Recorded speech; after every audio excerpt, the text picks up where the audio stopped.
Welcome back to Into the Night, a Moon Knight podcast. A podcast all about one hero doing things like beating up werewolves. I'm one of your hosts, Connor. And I'm your other host, Ray. And in this episode, we'll be looking with our classic run at The Defenders Volume 1, Issue 50, the final part of Where is Scorpio? Or who is Scorpio? Scorpio Must Die. And for our modern run, we'll be looking at Part 3 of A Resurrection War, which is titled Half Shadow. Also with that, we've got a bit of news and just general chit-chat. So sit back, relax, and get your Khonshu on. Yes, welcome back to the second episode of 2018. Coming on down, seeing what Moon Knight's all about in the new year. We are, I think, kicking things off pretty well. We've gotten a small news week, but a pretty exciting bit of news nonetheless. And we're in the lead up to the next issue at the end of this month. And then next month kicks off the Damnation event. So we'll have two Mooney current runs to talk about. And I think Black Panther's like a month away as well. It's admittedly all going down, Ray. But before we get to all that, how are you? Yeah, I'm good, Connor. All excited. The second episode, episode 24, I think. Very excited. The second episode of the year. Looking forward to Black Panther. Yeah, that's going to be upon us before we know it. Look, a bit of news here and there. But definitely with Damnation coming just around the corner as well, there should be a lot to talk about. Just been reading a lot of comics. I guess similar to last week, Connor. What would you say would be the pick of the bunch of your pile at the moment? I admittedly haven't quite kept up with my reading this week. Mm-hmm. So I will just take a quick sec to pull up what I've been reading. No worries. But actually, I'll let you go ahead while I have a quick look. Apologies for that. See what's going on. Yeah, no worries. I haven't finished reading all the stuff as well. I've still got Bloodshot number 5, Connor, which I know that you mentioned last week. So I'm looking forward to that. I'm kind of like saving that, I guess, is one of the better ones to read. But look, I read Old Man Hawkeye just a week past. I thought that was pretty damn good. And are you planning on getting it, Connor, or I was never that big a fan of the original Old Man Logan series, so how does it sort of compare to that in terms of my enjoyment for it, I suppose? It's pretty cool. Look. I guess it's no real big spoiler, and it's about half a week now. But I'm kind of a little giddy at the fact that spoilers, okay, anyone. But just a bit happy to see Madrox, the Multiple Man, back again. That's a good reason to pick it up. Yeah, he's a bad dude. He's kind of like similar to the Hulk gang. He's a bit of a hillbilly. The original Madrox apparently is missing, so it's a whole gang of his dupes that are running around, causing havoc. So that was pretty fun to read last week. So I think that would be the pick, but I've still got Bloodshot and Daredevil, I think, to read. How about you? Have you picked one out of the bunch yet? We had Jeff Lemire's Royal City last week. That was pretty exciting. Yeah. Exciting's also the right word, but it's also a very somber series at the moment. Mm-hmm. Looking back at a week before one of the main characters' lives was taken. So it's it's pretty crazy. I've got to get back onto that. It's such a gorgeous book. It's Lemire, drawn and coloured. Yeah, I love his colouring. Actually, his watercolours are really, really good. They add so much to it, and he's got a bit of a simple, stylized way of drawing, but it's very much Lemire, isn't it? Yeah, I actually picked up another one of his books. Trillium is a graphic novel. He put out. I haven't read it yet, so I'm pretty excited to crack into that as well. Okay. Yeah, he's you can't go wrong with him. I'm reading a bit. I'm still reading through his Old Man Logan actually with Sorrentino, because I want to kind of get prepped for Gideon Falls, I think, which one of our loonies out there, Joel, he wrote a review, spoiler-free review, and he posted it up on our Facebook group, and it just sounds really cool. And I love Sorrentino's art. It has a really gritty kind of, I don't know, just almost apocalyptic, and I guess that might be because of Old Man Logan, but yeah, it has this kind of dark feel to it, which, so Lemire's, still kicking it out of the park, I reckon. Yeah, and speaking of Hawkeye too, we had the latest issue last week or the week before. That series is still probably like one of my two favorites at Marvel. Oh. It's just so much fun. It's such a good arc at the moment. It's so well paced when it comes to action and comedy, and I love it. If anyone's not reading that, it's just cream of the crop. Oh, it is. It's so good. It's really kind of hit its groove, I think, and it's really it's great. I'm always looking forward to reading that as well. It's a shame that it is kind of ending, but I guess the reality is that all, apart from your core books or Marvel books, will kind of have short-ish runs. But, they'll also be replaced with a lot of good new titles coming out as well. I think there was also the talk of Ahmed doing Exiles that was released earlier this week. Oh, yes. That will be a ripper of a book as well. There were other ones as well. That's just kind of Domino. Yeah, Domino by Dale Simone. That will be that's be something I'll be looking forward to as well. I don't believe they've released the artist for that yet, but so I mean there are really some good titles or interesting titles coming out of Marvel. Yeah, the new Runaways as well actually is absolutely crazy good. Yeah, I had to drop that. Unfortunately, again, the same deal with Marvel. I know. There's the same deal with Marvel though. Is like they release so many titles out there. You just can't. I think have them all, and I think it is good to just kind of maybe focus on the ones that you do really want. But there are always a whole handful of them that you kind of go, oh, I would love to. That kind of fall in that middle ground of being really good books that you want to collect, but being the tough choice to kind of let go of when you do your regular culls, I guess. Yeah, it is hard to keep up, and I think everyone's talked a lot about just sort of the general output of comics at the moment. Hopefully seeing that wind down for the new year, but yeah, I think regardless, there's plenty of quality titles to pick up, even if... Yeah, for sure. And the good thing as well, I mean, the other options and the good thing with Marvel is that you can either, wait 6 months and then pick it up again, via Marvel Unlimited, so you don't have to kind of pay it, but you can still keep up with the, albeit 6 months behind. And also as well, like stuff like the Runaways are, toying with the idea of, I might just wait for the trade and get the trade. And that kind of buys you a bit more time, if you know what I mean. So it's not on your monthly kind of pull list. There are kind of a couple of ways around it, I guess. But such is comic collecting, eh? Yeah, and well, yeah, I suppose. Mm-hmm. But I mean, it's still a pretty great time. Like I said at the start, I'm just so flippin' excited for Damnation next month. I think things are really heating up well as we're starting 2018. I think it's going to be a good year, not just for comics, but for Moon Knight. Yeah. And movies as well. We've got so much happening with that. All the TV shows. I know I've heard great things about all the TV shows coming out. Runaways, Agents of S.H.I.E.L.D. Yeah, Agents of S.H.I.E.L.D. is Gifted's going well as well. I think I'm caught up, but I think they've started releasing more episodes again.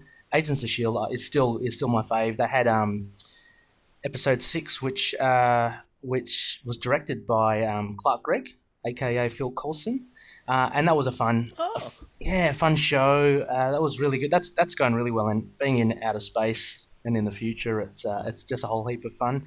Runaways. I've still got to catch up with them. Only up to like episode 3 or 4, but that's going pretty well. I've heard other things saying that it's really slow and they focus a lot on the parents, but it still kind of got me interested. But that's kind of a slow burn for me. I'm not like hankering to watch every episode as soon as I can.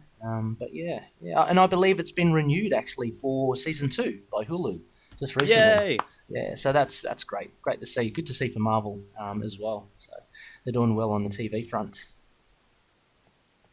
And well, I guess speaking of the TV front, I suppose that really sort of covers our entire news this week. If we want to crack onto that, Yeah, sure. Let's go into the news. And there's not much at all. Look, on our notes, Connor. Let's just leave the first one for a while. We'll just mention that at the end. But take us away with points 2 and 3. yeah. Well, the current, I guess, in its season 4 at the moment of the Avengers cartoon series on Disney XD, has sort of its 4th season focused around this Secret Wars Battle World sort of scenario within the season, which has currently all of them facing off with a bunch of each other, a bunch of other heroes, and we see from a preview clip for episodes 18 to 21, we have none other but the sort of 3 big stars of the show, Captain America, Iron Man, and Black Widow, facing down with Moon Knight. Yeah. In this Egypt setting, as he's running around on what looks to be I'd probably get it wrong if I called it a Chimera. Oh, Something okay. similar to a Chimera. Yeah. I mean, Connor and I, we just recently watched. It's on Marvel.com. If you have a look, and we'll put the link in our notes. But if you follow the links, there's a short, just about a minute long preview of I guess one of these episodes that Connor mentioned, 18 to 21, and it shows our Moon Knight on top of I guess it's a Chimera. He doesn't say much, Connor, which is a bit disappointing, as you mentioned. Yeah, sadly not, but I haven't admittedly seen this show. I've only sort of heard and seen bits and pieces. But what I can gather from this clip and what I've heard, the voice actors they've gotten for all the other casts have been pretty stellar. So I'm excited to see a really good voice actor come and hit Moon Knight up, and we'd probably see a bit more of a let's say faithful adaptation than the Ultimate Spider-Man one. Yeah, I was about to ask, do you reckon it'll be a dark, gravelly voice like the one in Ultimate Spider-Man, which we reviewed a couple of episodes ago, or do you think it will be more, how do we place him? We thought it would be more kind of softly spoken, I guess. Yeah. Almost as if he'd have to, like, bail up his own voice for... Yeah. Like while he's in the costume. Mm-hmm. Yeah, and also in this preview, we see Iron Man, which great voicing. It sounds, very similar to Robert Downey Jr. And Captain America and Black Widow. And like yourself, Connor, I haven't really been following this animated series. I actually watched the first season. I think before it was the Earth's Mightiest Heroes. I think before it went on to Disney. Yeah, it was really good. I think it catered for both adults and kids, which is a hard thing to do. And then I kind of saw, I think once it went onto Disney XD, it kind of got a bit more, I guess, a bit more diluted for my taste, a bit more children orientated. So I kind of dropped it a bit. But this Secret Wars looks pretty good. And if it's got Moon Knight there, I'll be at least watching 4 of these episodes. Yeah, so it appears all these episodes are dropping at the same time on, well, apparently today over in America at time of recording. Okay. So we might even find a way to slot this in the next week or two for covering. It appears to be... good idea. He at least makes his first appearance in episode 17. Okay. And then I guess we'll have to check in the next episodes whether he's in them and whether... I don't know where I was going with that weather, but regardless, we will definitely be covering that on the show. I am ridiculously excited to see who they've got for him. Yeah, no doubt. I reckon that's a great idea. It didn't occur to me until you mentioned it, Connor. It'd be great. It'd be right for reviewing. So the fact that they've been dropped all today, so that's because this podcast will come out a bit later, but it will be Sunday the 14th of January. It will drop. And let's get it in there somehow, Connor. It's good to have a bit of variety on the show, and we've only done the one TV show, which was pretty fun, I thought. So yeah, let's see more animated Mooney. Yeah, and it's kind of great as well. This is his second animated appearance.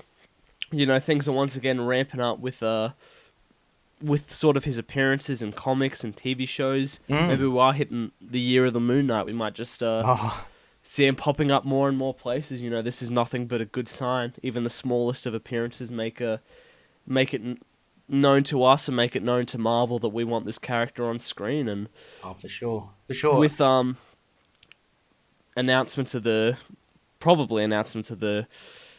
Disney streaming service this year as well. Who knows what we'll be hearing about Moon Knight in whatever way. Well, actually, just further to that, Connor, I reckon since we're only in the second episode now as well, and look, can you imagine 2018 if something's announced? How about we do maybe a couple of predictions or something, and so let's make a call now, and let's see at the end of the year if it comes true. I guess number one, Connor, do you think at least there'll be an announcement? What's your take on an announcement for Moon Knight, a live-action series?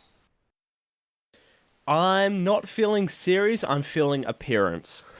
Ooh. I will put out my prediction for just an appearance in either an upcoming show or a Netflix show. That would be just as juicy, I reckon. Can you imagine all the loonies out there, and we're watching, I don't know, season 2 of Luke Cage, and and you see either, as we always mention, a Jake Lockley, or you see a Spectacle somewhere. That would be pretty cool. Okay. That's Connor's. That's your prediction, I guess. We'll log that away. We'll come back in about 12 months. I reckon. Okay, I'll go the other route, and I'll say there will be an announcement for Moon Knight this year. I'd say by November. We'll get it. We won't get it till late, so I'm giving myself 10 months to get this prediction right. But yeah, I reckon before the end of the year, we'll hear some movement with an actual series. Yeah. And I think as well, for comics will be. I doubt Damnation will be the last time he appears in another comic this year. I feel like he may just become a regular appearance in. I'm making a prediction. He'll become a regular appearance in something like a later Kate's Doctor Strange arc. Oh yeah. Or we may even, I'm predicting another series, Yes. possibly like a team-up mini at the end of the year that's going to involve him, sort of like Spirits of Vengeance or Occupy Avengers that he will appear in. Okay. Oh, how about, and then a number 3 prediction, and again, added to that, Connor, prediction of Midnight Suns getting off the ground this year. I don't know. That might be pretty hard because I don't know how far ahead Marvel project themselves. But why not? I'll predict this year we'll hopefully get at least an announcement for Midnight Suns. Then how's that then? So at least we'll get some confirmation because look, the momentum is there. Greg Smallwood is on the case. Donny Cates seems pretty keen on the idea. It depends on how Damnation goes, and it depends on all the other events that Marvel have lined up already. Albeit they had announced that they won't do any big events. If Damnation kicks off, predict we might get a Midnight Suns announcement this year. Lock it in, Eddie. I definitely agree. I think Damnation's picking up speed for the entire sort of street level supernatural world, and I think Bemis has made sure Moon Knight has kept a hot property and such a sort of innovating and changing property for people to use. And it just seems like he's really sort of being vied up for more appearances this year. So that's sort of my big, prediction. Yeah, I mean, it's kind of the stars are kind of aligning. It seems to me. I mean, like Donny Cates, he's starting to be the writer up on the rise.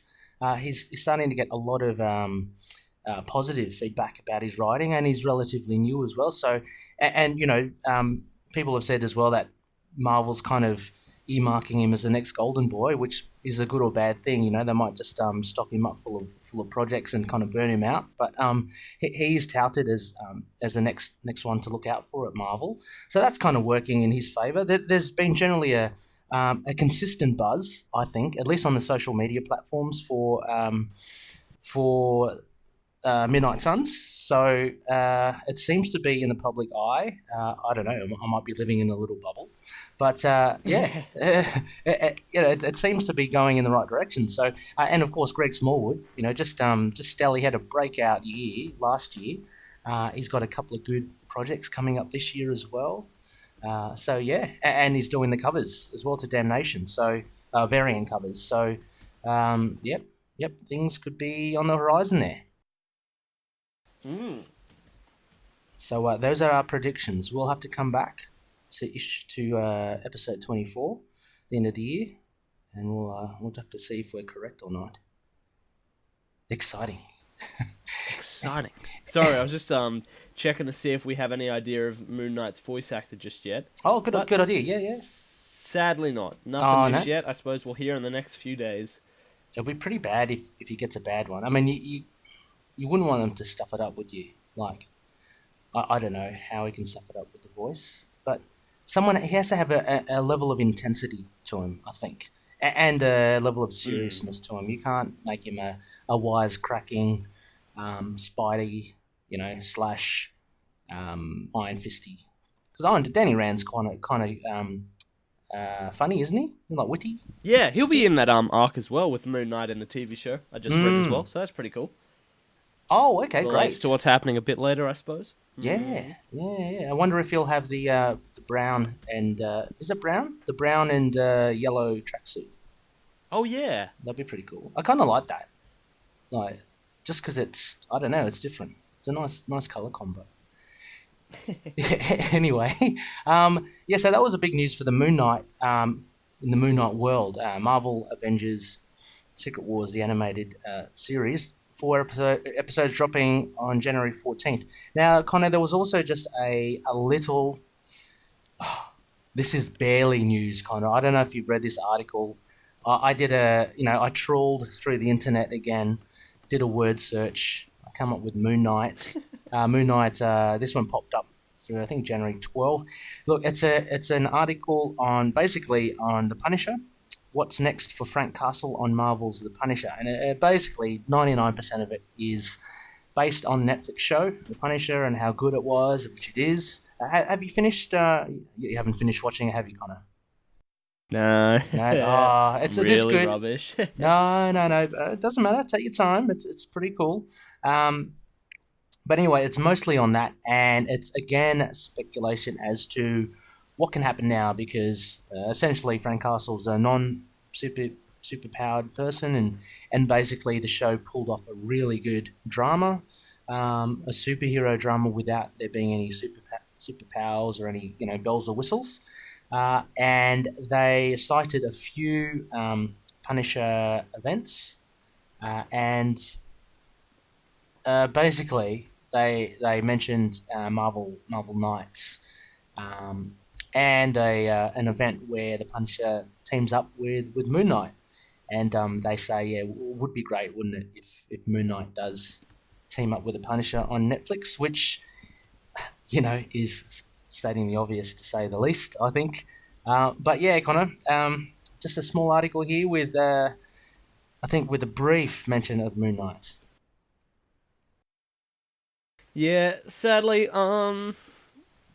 yeah, nothing really to report from me here. You've sort of covered it well, and it's not really enough really going on here for any great sort of discussion. But it was me scraping the bottom of the barrel. I like what they talked about. Oh, sorry. Oh no, I was just saying it was me scraping the bottom of the barrel here, trying to get some Moon Knight news. But yeah, sorry, you're saying? I like what they talk about. Punisher heading into like the war zone. They made mention of. I suppose that would be a pretty great place to introduce Moon Knight in the midst of an all out street war zone. Yeah, I think that would be great.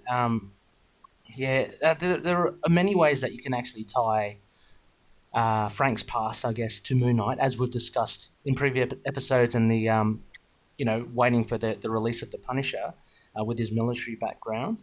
But there are plenty of ways that you can. But also the fact that he's in New York, and we haven't met everyone in New York City there as well. So he could have just been doing his thing as Stephen Grant, in the more corporate sense. There might be a connection there between Spectre Corps and Rand Enterprises as well.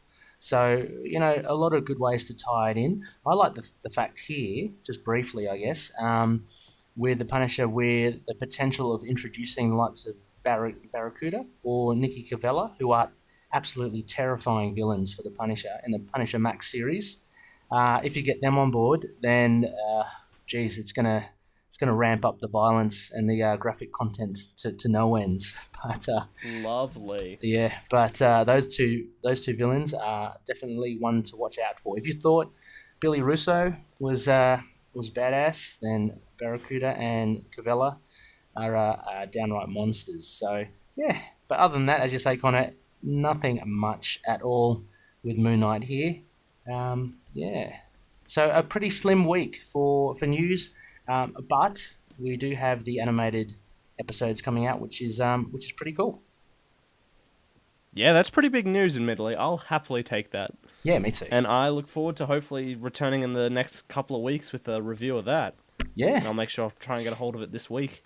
Yeah, let's slot it in somewhere, and let's go for it. It does have bearded Tony Stark too, which funnily enough, I didn't even know Moon Knight was in it. Rebecca sent me screen she had found of the little teaser on Twitter, but the Twitter page had managed to completely miss Moon Knight and all of them, and just focused on bearded Tony Stark. So of course, I was in for a surprise looking at it just then. But it's a pretty great beard. 2018 seems to be the year for superhero beards, which is pretty cool. Yeah, I suppose even Jake Lockley and Mark are taking it pretty gruff with their stubble in the latest series as well. So you know what? 2018, year of the beards. Full beard, Moon Knight, end of the year. Well, 2017 had a lot of beards as well. I remember we discussed, you had your Punisher, John Bernthal, he had his hippie look, and Iron Fist was all bearded. So a lot of beards all around. 2018 just keeps it rolling on. All right. Well, shall we? Anything else to discuss, kind of news-wise, or?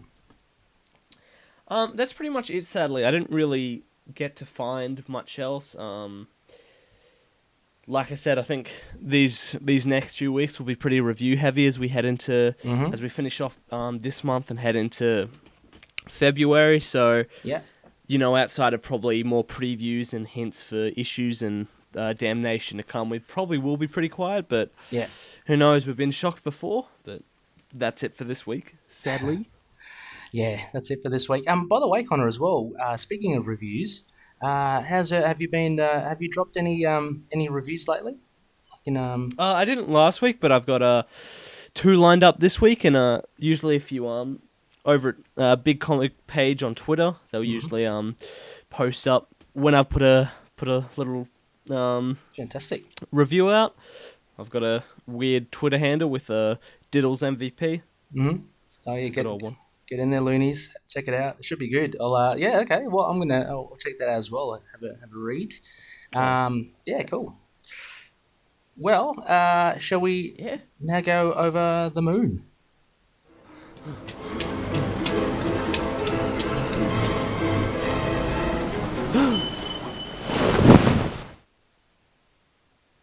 All right, we are at Over the Moon.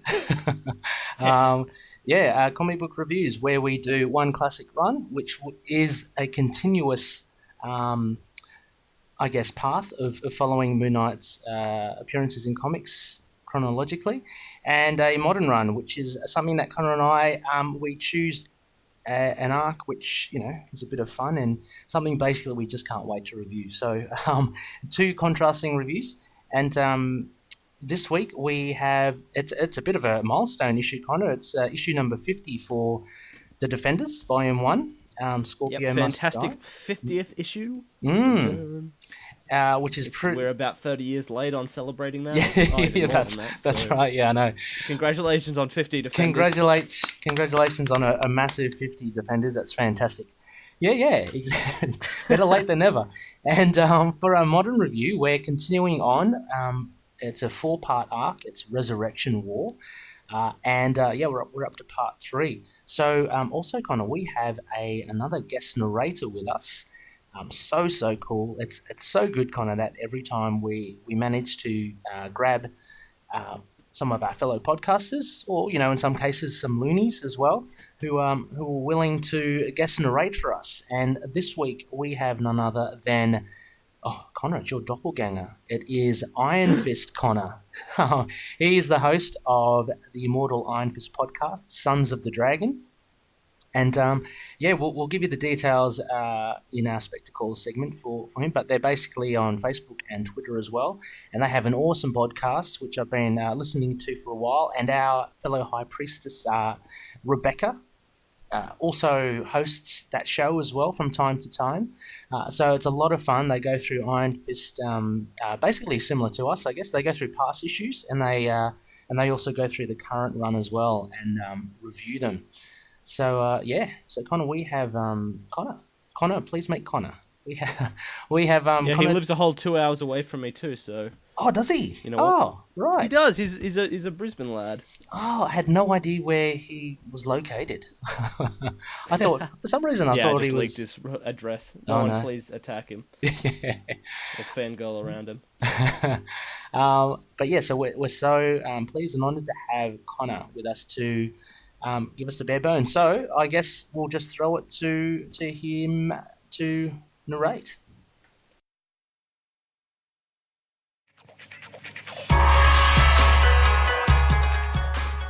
Hello Loonies, my name is Connor McKenna, the host, or one of the hosts from the Immortal, keyword being Immortal, Iron Fist Podcast.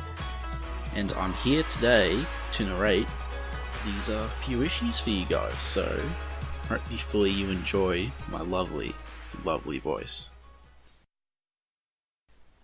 Defenders Volume 1, Issue 50, Scorpio Must Die. Released August 1977. Writer David Kraft. Artist Keith Giffen with inks by Keith Giffen, Mark Royer, John Tartaglione, and Dave Cockrum. Colours Don Warfield. Letters Gaspar Saladino and John Costanza. Editor the one and only Archie Goodwin.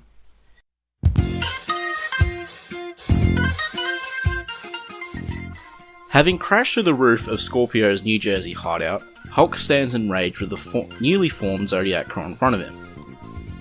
Already angered at having to chase Moon Knight, Valkyrie, and Hellcat across New York, as seen in the previous issue, and recognizing Scorpio from a previous tussle, the Hulk is ready to smash anything and everyone in his way. Scorpio introduces his newly created Zodiac members. There's Leo, a huge, dark figure with a flowing mane and ever-sharp claws. Sagittarius, a nimble archer. Aquarius, a laid-back yet deadly opponent with a water cannon. Taurus, a stocky, thick-set man with retractable horns on his fists. Gemini, a mysterious entity which can split in two. Cancer, an armoured gladiator with weapons to boot. Aries, a hunchbacked battering ram. And Libra, an intangible observer. All members stand before the Hulk, and all ready to take him down. What ensues is a non-stop battle as the Jade Giant launches himself at his enemies.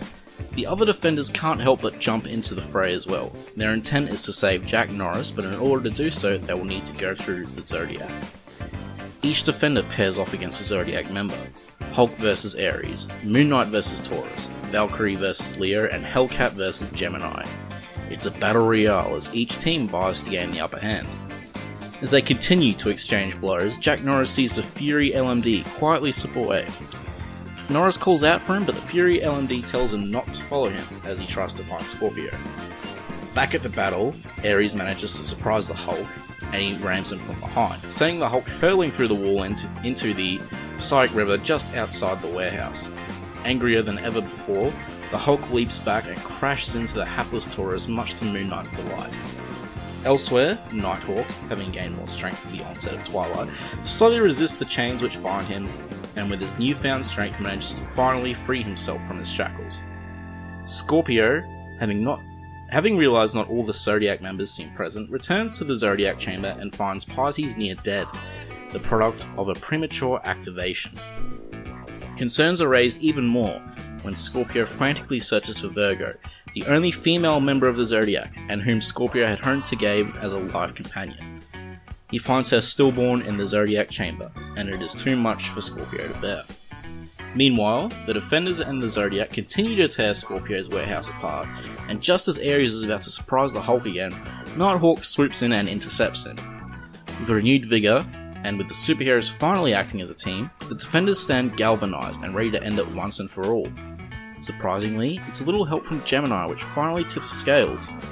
The dual identity villain has a change of heart after speaking with Libra, who still hasn't lifted a finger but watches the battle intently, assists in containing Leo from Hellcat, and after this small victory it doesn't take long for the rest of the Defenders to defeat the remaining members, again showing how effective teamwork can be. With the threat now over, the only remaining thing left is to bring Scorpio in. In another room, away from the battle, Scorpio is found by the Fury LMD. He is sitting in the dark, listening to sad, melancholic music. Still broken at having discovered his love, Virgo, killed, Scorpio now starts to entertain dark thoughts. He pleads to the Fury LMD to give him his gun, and being an LMD, Fury does so, as all LMDs do not have free will against their masters. As Moon Knight and Jack Norris race across the warehouse, they hear a single gunshot and head towards the noise. They find the Fury LMD sitting silently next to the dead body of Scorpio.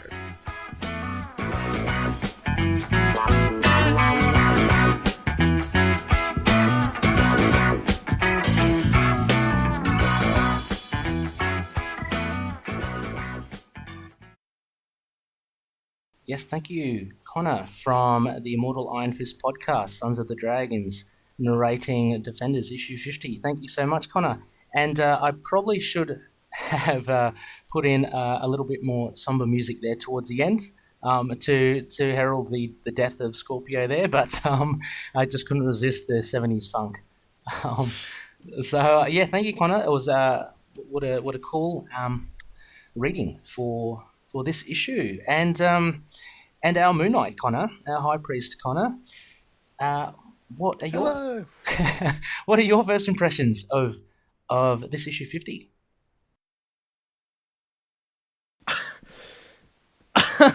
This was it had some good action, but it was fair to say rather anticlimactic and fairly worthless as a story. I have to admit, I'm not sitting on the positive side of the fence of this one. This was a messy issue in just about every way, with an ending that would have been sadder if held with more gravitas and the weight the rest of the series holds. Mm-hmm.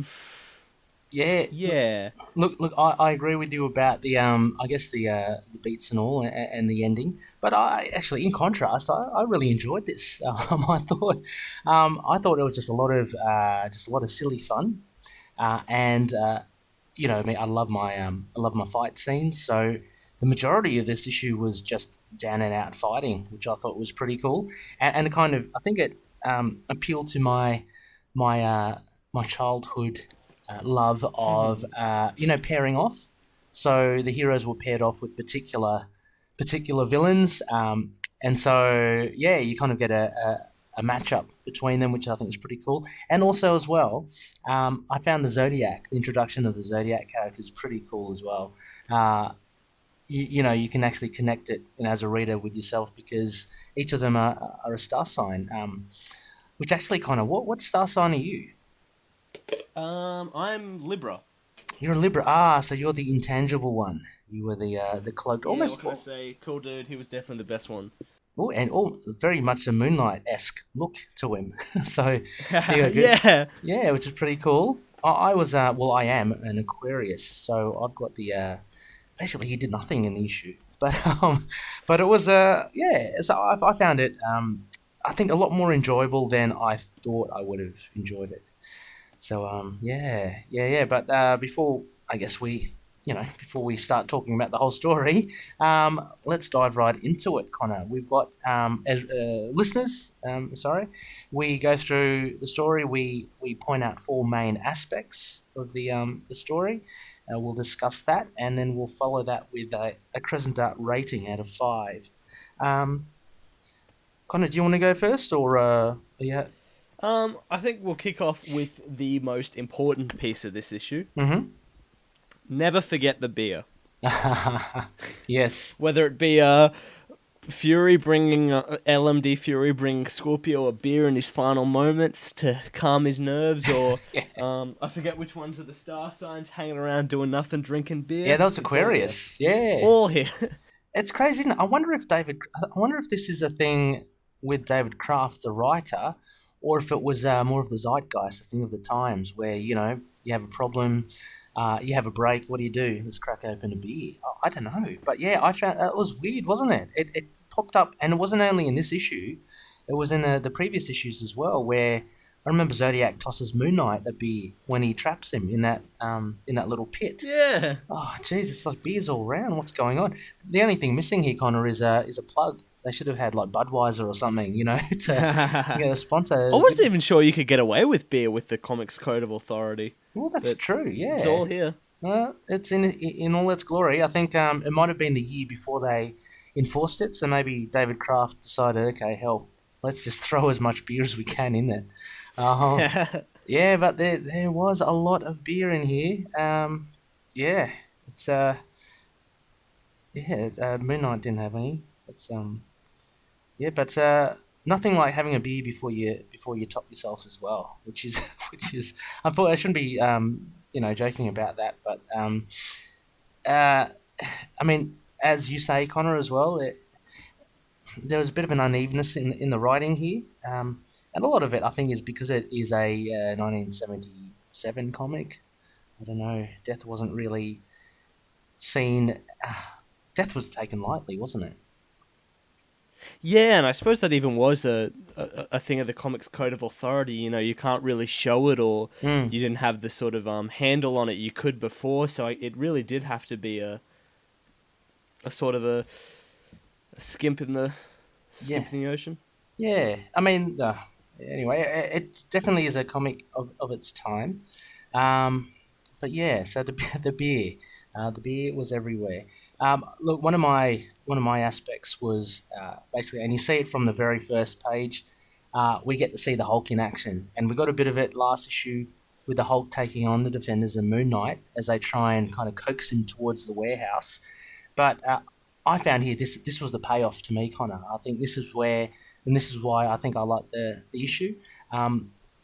It kind of teased that the Hulk is ready to fight, and at the last page of issue 49, we get him facing the Zodiac, and then we get a mountain of action here, right? So it opens up with Hulk's angry face, and you've got to hand it to the artist, Keith Giffen. There's a lot of detail, actually, in the fight. You see him crashing through the machinery and the walls and taking on, who was it, Taurus and Cancer and Aries, and there's just like debris just everywhere.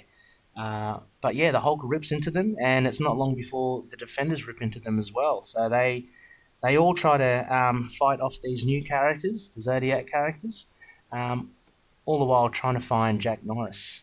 But what did you think of the action, Connor? Actually, I was you got to my best part about the Hulk. I think the writer, whose name I forget. David Kraft. He's definitely sort of given a David Kraft. Yep. Definitely sort of gives a nice sort of comedic tone for everyone, which sort of works with Hulk in this crazy setting. His speech style and his stupidness was you're right, was a really quite fun part of this. And I agree that it's definitely where the art sort of picked up the most. Sometimes it could be messy. Keith Giffen hadn't developed the style you'd see later in like Justice League or whatever, but seeing all the destruction happen and these big spreads of pulling the roof down and all that and all the rubble were pretty great. They were easily the best parts here. Well, I think maybe, just I'm assuming they may have, because it's a big 50th issue, they may have given them more time. I don't know. For me, it seems like Keith Giffen's art here is a lot more detailed than it was in previous issues. So I think, the detail definitely. yeah. So there was a real concerted effort. I think this is a big milestone issue. Let's make it good and let's make it grand. So you have this huge fight, and you have the Hulk is one of the most popular characters in Marvel, and he kind of heads this fight. And the art is really detailed here. Like even when, say, Kyle Richmond, Nighthawk, smashes out of his shackles, a lot of debris happening there. It's on page 10, and just consistently with the Hulk when he fights everyone from Leo to Taurus again. I do like the little. There's a little funny thing here with Taurus, and he's got the weirdest thing. Connor from Iron Fist, the Iron Fist podcast, he gave a little. A little wink to it when he narrated about Taurus and having the horns on his wrists. A very strange design for a character, but he's almost the butt of the jokes here, Connor, because I think if you read the comic, he consistently gets beaten up, and every time he kind of finally regathers, his balance or comes to his senses, he gets beaten up again. So I like the little humorous touch there from David Kraft, using him as a bit of a punching bag. But I also like as well there's a little bit of a rivalry here between the Hulk and Ares, like the hunchback goat, who gets the better of the Hulk first and manages to ram him and send him flying into the river. But the Hulk, will never be beaten, so he jumps back up and he tries to take on Ares again. There's a lot of nice little things happening with the fights, and I guess because there are so many characters, you can do that.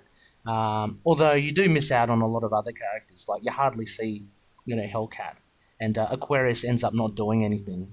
So maybe a little too many characters. Yeah, and I suppose that'll actually lead on to my next point, which I was talking about the Defenders, the cool team, and I suppose I want to cover the Zodiac as well. Mm-hmm. I think we see at the end of the book there's like a little preview for the next issue, and there's just so many characters on the Defenders lining up the page. But I think this core team of having like 5 really sort of worked here. Mm-hmm. Yeah, I think that was definitely sort of the standout. Seeing them all having bouts in their own action, whether it be cluttered or not, and just sort of seeing them coming at it. And of course, it's not the most serious of depictions with Kraft, just him sort of having fun. Yeah, with sort of the extras of the Marvel universe. But that's definitely the part. And it's I suppose what sort of sucked as well, and why I definitely felt this issue was very anticlimactic to this entire arc, was just how quickly we had the Zodiac appear and disappear. When you were right, they were pretty fun, and they all had such distinct personalities that just left like nothing. And then there was sort of no reward or payoff for it in the end. When we see the villain not even get beat, we just see a character introduced in this issue die, and him become so affected with it, he sort of takes his life. And it's just like, if it had been a bit longer, I would have liked to see that part explored. But I think for the 5 core Defenders, it was pretty fun. I think I find the line where Moon Knight's like, I'm a temporary agent, but if I was to join any team, it'd be this one. I know. Whoa. I know. It's pretty fun. It's a pretty funny way to be pretty thinking. Cute. Yeah. I like it. I like this team of 5 with the cool double page spread in the rubble once again. Yep. Giffen sort of giving everything he's got to drawing the characters and their outfits. Oh yeah, absolutely.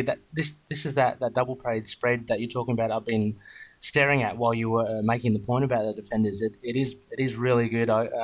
Hats off to Giffen for drawing it. It's great. And yeah, there's 5. They work well together. And Moon Knight's comment. It's such a kind of, I don't know, like a juvenile comment, but it would. You think Kraft writes that because it would kind of connect with a lot of the younger readers as well. Like, yeah, it'd be cool to be on a superhero team, and kind of we use Moon Knight as our avatar, kind of, so to speak. But the Defenders are great, and they do have a massive cast. I loved I love the original Defenders as well, Connor. They were so powerful. Like, was it Hulk, Doctor Strange, Silver Surfer, Namor, Submariner? Have you read any of those Defenders stories?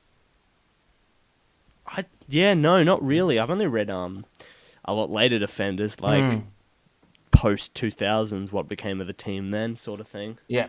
I mean, of course, now as well, with the greater exposure of Netflix, we have the Defenders iteration of Daredevil, Iron Fist, Luke Cage, and Jessica Jones. So they definitely have come a long way from, from your Silver Surfers and your Doctor Strangers through to your Nighthawks and even your temporary Moon Knight in there. But yeah, they're a pretty cool team, and they're a nice. I think they're a nice foil to the more grandiose Avengers. They have a pretty cool roster too.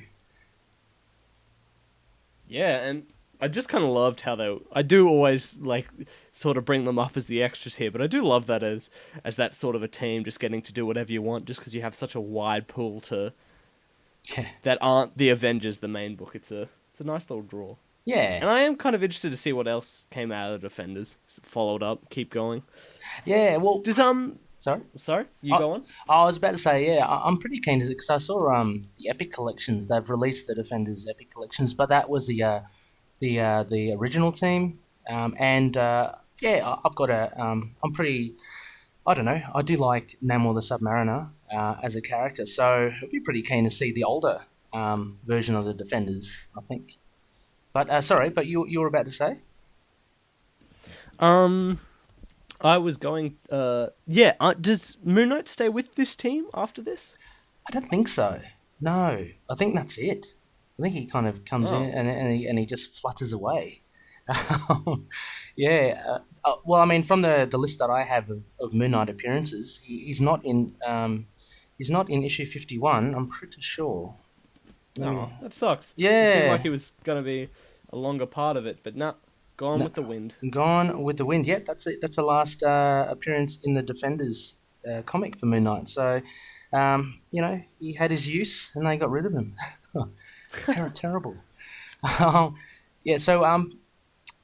Also, I mean, I guess, as you were saying, Connor, so your aspect was the Defenders. And actually, one of my aspects was the introduction of the Zodiac, which you mentioned were introduced all too quickly and disappeared all too quickly as well. I mean, even Virgo, she only got like one panel, didn't she? And I totally agree with you as well. I think that could have easily, this whole story could have easily been drawn out a bit more to get a bit more background on the Zodiac. Because they were this is the first time we basically see them. And, there's been a big build-up. This is part 3 as well. So we hadn't seen them except for Scorpio in the previous parts. And this is the first time we see them. And then they're defeated. Now, thankfully, I think later in the Marvel canon and history, the Zodiac, come and go in different guises. But, they kind of wrap up pretty quickly in this. And I guess what I want to say about the introduction to the Zodiac characters was that it harks again back to my youth where, I don't know, Connor, I got this sense of, did you ever do it like when you were little? I remember drawing little booklets and trying to make up, your own characters and trying to find out, special powers for them. Did you ever do that or? In a way, I think I was definitely more the action figure sort of type. Get an action figure of each one, just sort of pin them up together. Get them punching up sort of thing. Yeah. I mean, I think the beauty of this and what I like about the Zodiac characters is that I think, as I mentioned before as well, you can actually identify with them as well. Like, you can say, okay, look, I'm an Aquarius. So that's that will be, my dude there, that Aquarius guy, and like yourself with the Libra, you can say, I'm a Libra person, and this is person associated with my star sign. So I kind of like that aspect of the Zodiac characters. And since there are a whole lot of them and they all have kind of differing powers, we get to see an array of them. Like obviously Aries the goat ramming them all the time. Gemini's got the 2 split minds, and Gemini ends up actually having a greater role in going against the Zodiacs at the end.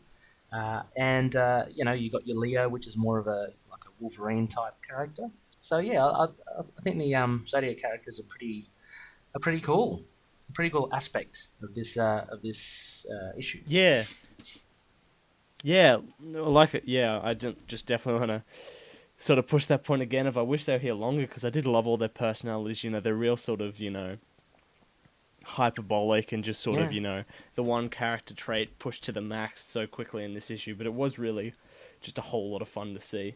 Yeah, it would be interesting to see when they do pop up next, because they're not gone for good, and like in any good Marvel character, no one really truly ever dies. But it'd be interesting to see if they do return. I know a lot of them got retconned later on, so maybe the designs weren't that good, i.e. like that Taurus guy with the horns on his wrists. But also Pisces. That was a shame we didn't get to see him. He kind of died shortly after coming out of the Zodiac Chamber. And there just seemed to be a lot more to Libra, being this kind of spectre, as you will. Just kind of observing the whole thing and not being truly kind of evil, being more kind of on the fence. So yeah, quite an interesting, these characters, although short-lived, as you say. Shortly lived. Yeah. Have I said my last point? I'm just re-pulling up the Uh, sheet. yeah, the Defenders. Yeah. Yep. Sorry, yeah. So that I guess that just leads us to our final Crescent Dart ratings. Mm. Unless there's any notes you want to bring up. Just off the top of my head, I think just one of the notes would obviously be kind of towards the end, with Scorpio playing the vinyl record and kind of lamenting the loss of Virgo, which is kind of the tipping point for him, and what causes him to decide to basically end his life. What we get is actually quite a tragic figure. He's quite a lonely guy. The whole reason why he created the Zodiac Chamber was not to build this army to control the world, but more so, I think, because he couldn't relate to anyone, which was pretty sad. And so anyway, he had high hopes for Virgo, almost kind of like Bride of Frankenstein. He kind of cloned her in the hope that she would be his companion, but she dies straight away. And that kind of just compels him to kill himself. Also, the other note, I guess, would be the Fury LMD. And again, just for loonies or people listening, LMD is a life model decoy, which is featured a lot in Agents of S.H.I.E.L.D., the TV show. But yeah, Fury, the LMD was had a small role, but was quite interesting in the fact that he gives Scorpio the gun. And we learn that LMDs, have to obey their master. So although he knew that was a bad thing to do, he had to give the gun to Scorpio. Yeah, that's another character I wonder how he turned out after this. Yeah. I'm just checking whether David Kraft stuck with this series, actually. Whether he actually got a chance to... Yeah, to continue on, or to flesh anything out. And I guess while you're looking up that, kind of one other final note is what you mentioned before. There's a little bonus at the end of the issue. It's the Defenders Long Island Hangout, and this is just a bit of fun. It's a isometric kind of view of I guess their headquarters.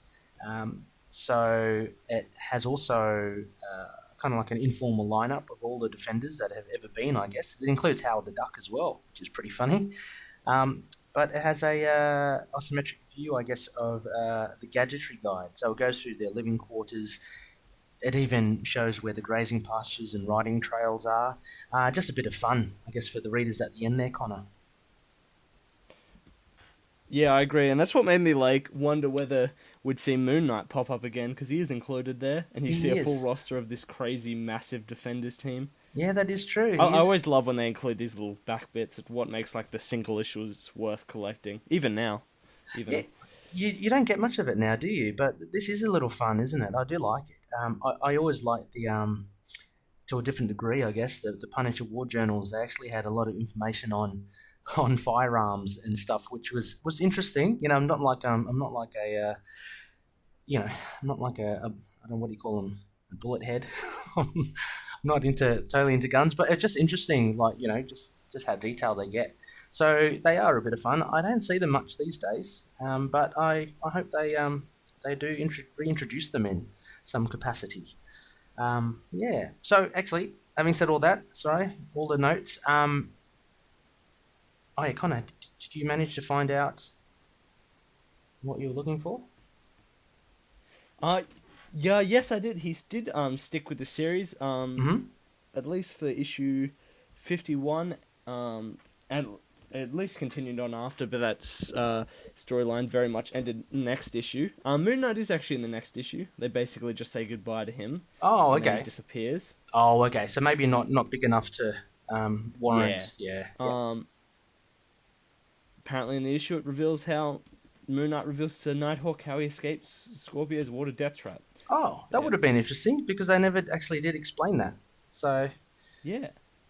And actually the really interesting thing is that they also say they also kick it to the Nick Fury LMD, who next appears in the Secret Avengers run by Ed Brubaker that had Moon Knight in it in 2010. Ah, yes, cool. That's really interesting. I really want to go back and check that out now. Yeah, that's a good tie. Two together. Yeah, that's a good tie. Should we then look at issue 51, Connor? What do you reckon? Or we'll check it out after the pod, and maybe just have like a quick note about what happened in it. Maybe. Okay. Because I mean, if we are to really chronicle the path of Moon Knight's appearances throughout Marvel, I guess at least we have to, flag that he was in issue 51, which is that's pretty. Yeah, cool. Let's do it. Okay. Let's do it. But I guess we should go to the Crescent Art ratings, Connor. All right. Take it away, Ray. I'll let you start off this time. Okay. Well, like I said, I actually enjoyed this because it was a bit of fun, a bit of popcorn fun. I did like the fighting, and I liked the introduction of the characters at least. Look, from a story point of view, it was there wasn't much to it. Basically, there was just a whole lot of fighting and Zodiac. Scorpio just saying, okay, well, enough's enough. I'd give it pretty decent. I think I'd give it a 3 Crescent Arts out of 5. I thought it was pretty good. Not outstanding, but just a bit of fun. And it has to be, I guess, the artwork was really good. What appealed to me, and just the characters, the different power sets. But how about you, Connor?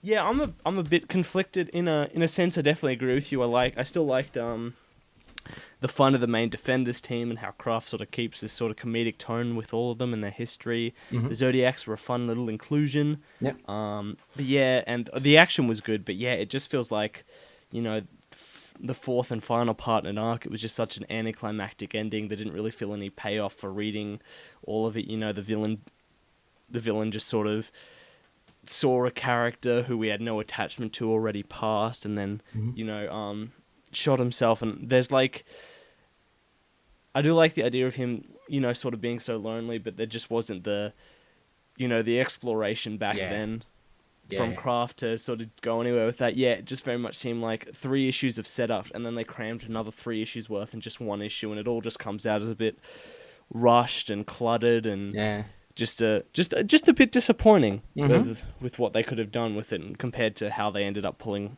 this off. And almost it seems how much they filled out the previous issues with stuff that wouldn't have been anywhere near as good. So yeah, I think it was a bit of fun. The art definitely improved, even though it was still quite a bit cluttered as it improved. So I think I'd probably give it a 2.5 out of 5. Okay, just sort of bang in the middle of having some good, some fun, and just some pretty disappointing and anticlimactic stuff. Yeah, that's pretty good. I mean, it's not a train wreck, but it's not like as you'd say, it's not like something that you'd go back to consistently. You've read it, you're pretty happy, and that's about it, eh? Yeah, exactly. Yeah. I'm pretty sure these are on MU2. They are in the first Moon Knight Epic Collection. Yes. Yes, and they are, I think, in the Essential Collection. Well, if they're in the Epic Collection, I think they're probably in the Essential Collection, but Essential Collections are a little harder to find. So, yeah, hit it up on Marvel Unlimited or the Epic. Awesome. Okay, well, it's time to head on to our modern run now, which I will throw to Iron Fist Connor once again to give us the bare bones. Moon Knight Volume 3, Issue 3, Resurrection War, Phase 3, Half Shadow. Released March 1998. Writer, Doug Moench. Artists, Tommy Lee Edwards and Robert Campanella. Colours, Melissa Edwards. Letters, Ken Lopez. Editor, Mark Bernardo.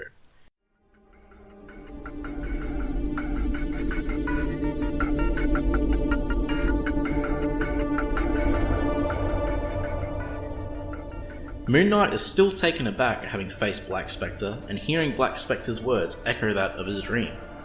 Moon Knight tries to get answers from him but is unsuccessful as the hulking Black Spectre continues to spout nonsense. Moon Knight tells him of his dream, but the villain does not believe it, and slowly but surely he gains the upper hand against the rattled Moon Knight. A blow to the back of the head, an uppercut, and finally a king hit from his mace is enough to floor Moon Knight and leave him groggy. Unable to regain his composure and facing the same result as in its nightmare, Moon Knight is suddenly saved from the killing blow as Black Spectre reels from an arrow shot through his arm. Stained glass scarlet, and she now returns the favour in saving Moon Knight from certain death.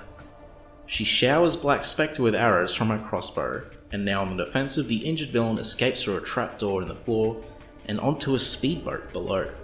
With Black Spectre gone, the abducted councilman saved, and Noel's henchmen dispatched, Moon Knight and Stained Glass Scarlet ponder over the forces which appear to have controlled Black Spectre. Moon Knight suspects Morpheus, but with all that has happened recently, he's open to the theory that it may be an even worse, darker force at play. Meanwhile in Cairo, we see none other than Bushman colluding with a shadowy figure. It appears some plans have been set in place for a sinister means. Bushman questions the dark figure as to his motives. He knows Black Spectre has been promised New York. Bushman himself is being paid by half a dozen terrorist cells, but he's yet to figure out how the shadowy figure benefits from their well-laid plans. The figure, who looks suspiciously like Morpheus, reproaches Bushman for thinking to bomb the UN conference building. It's revealed that all of them appear to work for Set, the god of death, and it is Set who will influence the UN conference delegates. It is Set who will fill them with hatred and chaos, which will result in global catastrophes. Back at New York, Moon Knight drops by Detective Flint's office, probing Flint for clues as to why Black Spectre is free when he should still be serving a 20-year sentence. Flint let it be known that there are bigger problems ahead. Terrorism has turned its ugly head towards New York, and the UN conference in 3 weeks appears to be the target. Moon Knight takes leave of Flint and returns to Grant Mansion, where he pleads with the statue of Khonshu for answers. Moon Knight suspects the god Set, and amazingly, before his eyes, the idol of Set which he holds in his hands melts away. Suddenly, he hears a voice. It is the dark god of chaos, and he is free.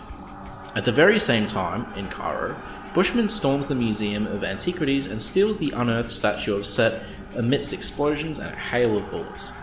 In parallel, as Bushman leaves with the statue, Mark bows before his statue of Khonshu and pleads again for more answers. He's unsure of his state of mind. Is he dreaming? Or is he still dead and dreaming of his resurrection? Out of the shadows comes Simon Darkover to Mark's utter surprise. Darkover, who apparently died not long ago, stands before Mark and tells him of Set and his growing power. Darkover pleads to Mark to stop Set. You mustn't allow Set to become the Dreamer, says Darkover. With no warning, a huge, monstrous hand comes out of the darkness and claims Darkover, with an array of gut-wrenching sounds as it claims him. Darkover croaks.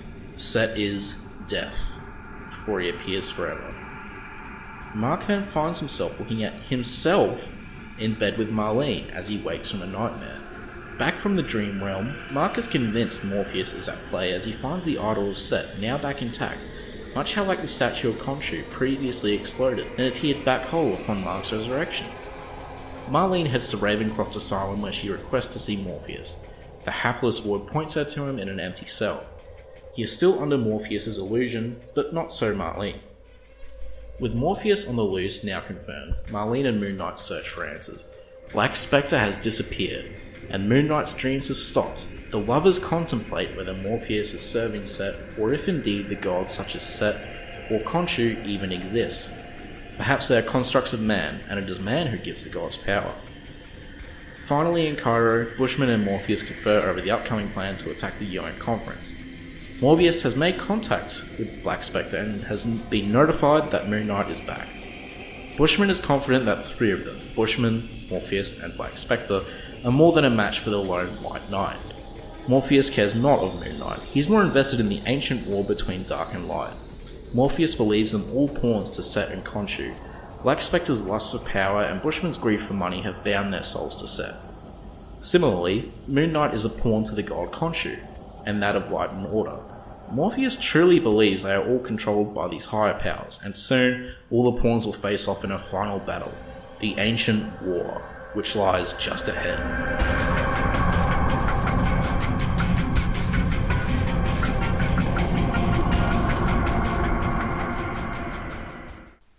Well, that was the narration for these fabulous issues, and I hope you guys enjoyed. Great. Thank you so much, Connor, from the Immortal Iron Fist Podcast. Another retelling of Resurrection War Part 3, Half Shadow. A lot more foreboding in this one, Connor, than in the Defenders. It's quite a darker, almost a horror tone to it.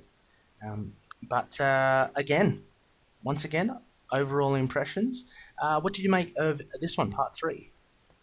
I really loved this issue. I thought it was a great blend of everything Moon Knight. It had great stuff from the street level. It had action. It had Moon Knight's partners and his contacts. It had touches from his mercenary side with the bigger, these big attacks by Bushmen. We had more plans. We had bigger setup for Set, and it's all coming down to one bigger final issue. So, yeah, all in all, I really did enjoy this issue. Yeah, I'm totally on board with you on this one as well. I found this the strongest, I think, of the 3 issues so far that we've read of Resurrection War. Things are starting to come together, and I think I was concerned. I mentioned last episode about how the pace of this was coming along and being a 4-parter. This kind of really filled in a lot of gaps and really got things moving. So very, very impressed with this. We get the reveal of the 3 villains, which is really good. We get a bit more of an idea of what they want to do now. But also we still get that lingering kind of Set presence, which is still not totally clear as to if it's actually real or not, which is what I really love about this. And also, we get a bit of philosophizing, I guess, about men and gods. So overall, very impressive issue. I agree. So would you like to open up your first aspect then? Yeah, okay. Well, the first aspect, which was first kind of alluded to, as Connor mentioned in the narration, as a shadowy figure, it is none other than Morpheus. So the third of Moon Knight's rogues is revealed. We've previously seen Black Spectre and Bushman, and now Morpheus. We see he is actually the guy behind what seems to be behind these evil plans. And I think it's great to see Morpheus back. I mean, he's such a powerful and interesting character as well. And also, we see him, he's the one most invested in Set and believing in this dark god, right? But what I really like, as in the Blur, is that, he just escaped Ravencroft Asylum. So he's not, 100% there as well. So as a reader, you don't know, if he really is under the influence of Set, or if it's just him, being a bit cray-cray. But I do love seeing Morpheus here. Connor, did you pick him like in the first couple of pages? Or? Yeah, I did. Yeah. I was like, I know who's coming. They definitely sort of set him up to be out and about, but it's such a different take for Morpheus too. In sort of the same way. The last time we saw him, his plans were purely set on Mark Spector. Now he's trying to be alongside the god that will destroy the whole world. So it was certainly a leap before you had to pick up on that it was now Morpheus taking charge. And it's such a change from him as well, because I think when we did see him originally in the early run in the 80s or the 70s even, I think, the extent of his crime was stealing a bank. Was stealing money from a bank, and he had the bag of cash with him. His plans here are a lot more grand now, and he's the one directing Bushman, of all people, and Black Spectre, two villains who in their own right are leaders in themselves. So he's kind of stepped up to the plate a bit. So he has definitely an ominous kind of vibe to him. Yeah. So yeah. Yeah. I'm interested to see. Oh, sorry. No worries. I was about to throw to your first aspect, but you're saying interested to see. Oh, yeah. I was just about to say interesting to see how he plays in next issue with the big battle, because it really is the shadowy figure here. We don't get to see those awesome powers really at play. I hope this grander scale and Tommy Lee Edwards takes these awesome powers to the next level, and hopefully he gets involved in the action next issue. Yeah, well, he's got the as we know, he's got the ebon energy, so he can emit dark ebon energy as, I guess, concussive forces. But he also has that power of illusion as well, which I think he's made sense that he's used upon Bushman and Black Spectre. He's actually the most powerful of the three of them. So it kind of makes sense that he's leading them, but he has influenced them, and who knows, I think he's used his powers of illusion on them to kind of... I guess to frighten them to submission in a way, which I'd imagine is a hard thing to do for someone like Bushman and Black Spectre. So, I love how Munch has elevated Morpheus to this bigger and badder character than what we first saw of him. 100%. So I suppose with that, actually, you brought up a point before about sort of... set and sort of this the setup and this faith, and I suppose that's a big part of this issue, is that all these villains are so assured and so controlled by Set that it's really Mark who seems so unsure of Khonshu's presence, and it's really kind of interesting. This is sort of a shorter aspect to bring up on, but just when looking at Mark Spectre in this issue, even in a dreamlike state or possibly alive, he's questioning it all the time, and even when Khonshu speaks to him, he's still so unsure of Khonshu's presence and the reality he's living, and it just sort of, it's such a great setup for that final issue, because nowadays in like our current runs we really see Khonshu's presence, but back then this is sort of the most we've seen of Khonshu as a being, and it really sort of sets up this final part, not only as like a climax to the action, but also as a climax to Khonshu's faith, whether we see that Moon Knight really does accept Khonshu, or whether that changes as well for the next High Strangers miniseries. So I'm really excited to see how that plays out. Yeah, I mean, good point. I do love that contrast as well about how Morpheus is so set in his faith of Set, in contrast to the good guy Mark, not having much faith in Khonshu. But we do see Khonshu respond to Mark, which makes it a little bit more believable that there is a Khonshu there, because Mark was worried, whether he did actually exist or not. But also, I love that conversation with Marlene towards the end, where they do wonder about whether Mark has created Khonshu, and giving Khonshu, he empowers this idea of Khonshu. I just found that really cool, and I was discussing that with Tommy, Man on the Streets, in the group, and he mentions rightly so that it was also written into American Gods by Neil Gaiman, which set the tone for it. A very good novel, and has since been turned into a comic book series and a TV series. So it's I found that just quite interesting. There's a good touch there by Munch to put that in. Sure. So what about your next aspect? The next big aspect I thought was the plot reveal, and that was basically, so what Morpheus, Bushman, and Black Spectre are heading towards is they want to target the UN conference, and this is kind of confirmed by when Moon Knight meets Detective Flint, and he says that he believes that there's a terrorist act that's going to happen at the UN conference, but it's not going to be a bombing of what Bushman wanted. It's not going to be terrorism on that level, but it's going to be more of a Set's influence and how the Dark God's going to, I guess, cause global chaos. A very abstract kind of way to inflict terrorism, but an interesting one as well. I thought that was a pretty good reveal. A little tropey, the UN conference, all the great leaders, and as a big target. But I guess it's an obvious one, Connor. Yeah, this was sort of what I was talking about incorporating every part. You're right. I would agree it's a bit tropey, just sort of what's the most obvious sort of way to get this aspect of Set's war across. Yeah. Although it does fit, but it does. I just sort of love, it's really sort of bringing Bushman back to his mercenary roots, and therefore Mark as well. Hopefully, in the next issue, we sort of see Moj pull part from everywhere. So we start at the start with Black Spectre and that sort of fight there, and with the whole sort of street level corruption, and then with Khonshu with the mystical element, and Bushman with the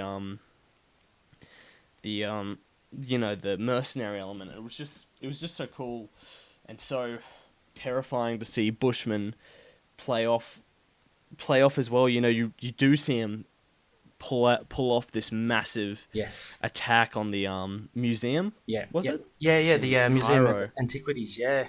That was a great really touch. That was a great touch. Yeah, Bushman, to see him, that's what he does best, isn't it?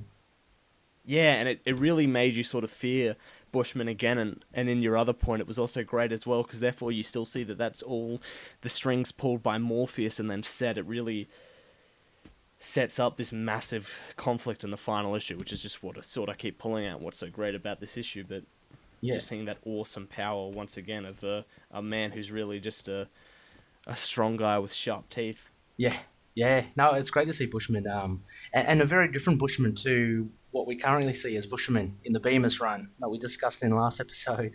But this is more of the Bushman I think that I'm more used to as well. I mean, nothing wrong with change, but he's a scary character, and Morpheus is made even more scary by the fact that he can actually rein Bushman in, and it's him calling the shots.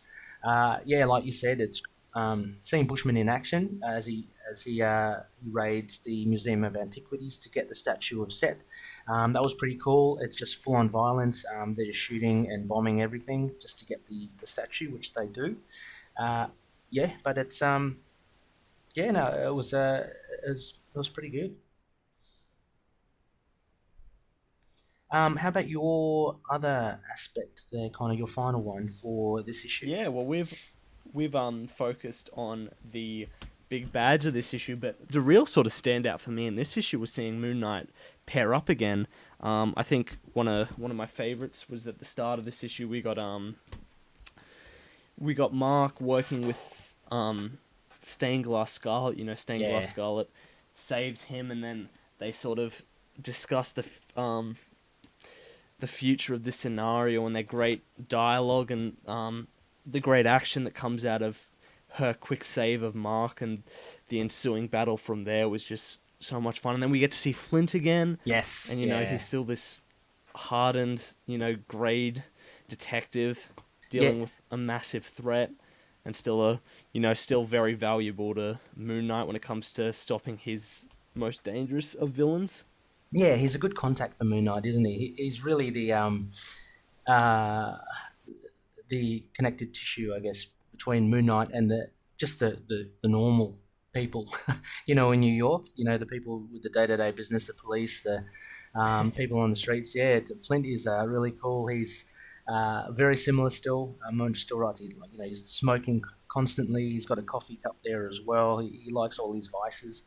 But I love Stained Glass Scarlet as well, and I love how Edwards draws her. He just draped in red, and she's just red hair. She just looks Yeah, she looks very mysterious, but I do like it when she teams up with Moon Knight as well. She's one of those ones. She's kind of like Typhoid Mary for Daredevil. There's a love-hate relationship there. But it's good to see that she saved Moon Knight, because he's about to get a major beating from Black Spectre there at the first few pages. Yeah, he was an absolute goner until then. Yeah, And it was just it's a huge mace. Yeah. Yeah, It is a huge mace. That is one strong guy to keep swinging around that mace. that's it. If you get clocked by one of them, like you're a goner. But full credit, he didn't die then. He was on his last legs there, just as Stained Glass Scarlet came in. A little convenient there with the trapdoor and the speedboat, I thought, to escape. But hey, they were in a warehouse by the water, so why not? But yeah. Yeah, and it was just sort of this aspect. It was just sort of Munch's own creations just brought back to their full potential, and seeing them interact with Moon Knight, and it was so well done. It really made me miss having those interactions in the current runs, and I hope we get to see that later with all the crazy stuff Bemis is doing and the spins he'll put on that. But yeah, I think for a solitary character, when the right writer picks the right partners for Moon Knight, temporary partners for Moon Knight, it really, really works out. Yeah, and look, there's some great dichotomy. Yeah, I'd love to see all of them in the current run. We've seen Bushman already, but I'd really like to see Flint in there somewhere. I'd like to see Moon Knight just to touch base with him. He's such a cool character, so kind of grizzled and kind of a little jaded at the whole thing, but still willing to help Moon Knight, albeit Moon Knight being a vigilante. So, this story is ticking along really well. Also, just to mention again on set and just not really knowing yet, whether it is real or not. We do get a few glimpses with the appearance of Simon Darkover, which is like an apparition for Mark, and that big hand which kind of claims him. So again, we're led to believe that Set really is real, and Morpheus, confirming that he is working for Set. But there's just that final. You still kind of don't know, which I think is a great thing, because like Bushman and Black Spectre, I don't think believe in Set. They're doing it for pure reasons. Black Spectre was promised New York City, and it was mentioned Bushman was just basically getting paid from the terrorist cell, so he's getting his money. So they're getting all their vices, and they don't really buy into this whole mystical thing. But Morpheus does.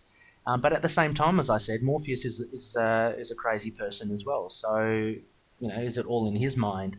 So I just do like how that's kind of playing out, and I guess we'll see it in the next issue, Connor. Yeah, the big finale. Yeah. So any notes for this one? I'll just round out my sort of only note for this, and that is, of course, the art and colouring. The art is so detailed, but there's especially the art is so detailed, especially in the fighting. All these different costumes now. We're seeing so many players come to the game. Mm-hmm. It's just fantastic. And his level of architecture as well was pretty great, which brings me to the colouring as well. Oh. There's some amazing shots, especially any sort of larger scale shot that shows the outside, whether it's the city or the museum being attacked. The colours that are brought to life with the lighting, the shadows, the fire, the different colours of people and cars, and just the atmosphere that gives off, especially with that focus of colour and shadow. It's just an absolute delight. I've said it before, even if this run, wasn't well written, it's 100% worth picking up just for this art. Oh, yeah, for sure. And I think I've mentioned it before as well. I'm not sure. The colour really, it's up there on that level of standing out, the same as the way Christian Ward's colours for like the current Black Bolt is really, really, you really do take notice of it. I just love this art by Tommy Lee Edwards and Melissa Edwards' colours. So I'd gladly just pick up anything of theirs. The colours are great. I love just really rich colours, like pure purples and fluorescent greens. It really has its own kind of style. Like you said, the fight scenes are good, but also the use of black and shadowing, I think, is really good from them. So very very nice to look at indeed. So I guess we go to our Crescent Dart ratings for this, Connor. This is a pretty strong issue, right? So, what would you be looking at here? I thought this issue was fantastic. It set up the massive conflict in the final one with Morpheus, with the fate of Faith and Khonshu and Set and all these characters. I love the art and the colours. I love the partnerships here. You know, I really can't bring up enough how much I love the interactions between Moon Knight, Stained Scarlet, and Detective Flint, and how that became like the most prominent dialogue to me. And it's just setting up for a great finale, which I hope doesn't succumb to the 4-issue miniseries trouble and we get something a bit rushed. But in this issue, viewed on its own, it's a definite 4 out of 5 for me. I thought it was great. Wow. Yep. And yeah, and similar to you, I'm on board. I'd give it a 4 as well. I think it's 4 for me is a pretty high standard there, and it meant that I pretty much enjoyed it. You know, from page 1 to page 30, I thought it was pretty good. And it kind of says as well that at no point was I kind of, oh, how many more pages have I got to go? Like this just kind of really just flowed for me. I was enthralled from the beginning to end. And the art again, yeah, just seals the deal there. I'm just wondering why I wouldn't give it a 5. I mean, I think we've Connor, we've given like massive marks before, haven't we? Like Yeah. with Lemire. Yeah, no, look, I'd still keep it a 4. It's still really good. Monch is great with it as well. I don't know. Yeah, I'm just putting it up against Lemire, and some of Lemire's greatest issues are still kind of take the cake. So yeah, happy with 4, I think. Awesome. Yeah, so there you go, Loonies. Those were our 2 reviews for this episode. This one is a bit harder to find, Connor, so I don't believe it's on Marvel Unlimited. I put in a request to Marvel for that. I haven't seen it pop up yet. So hopefully that's on Marvel Unlimited soon, but it's not on there. Otherwise, you're going to have to pick up, I think in just a singles copy, right?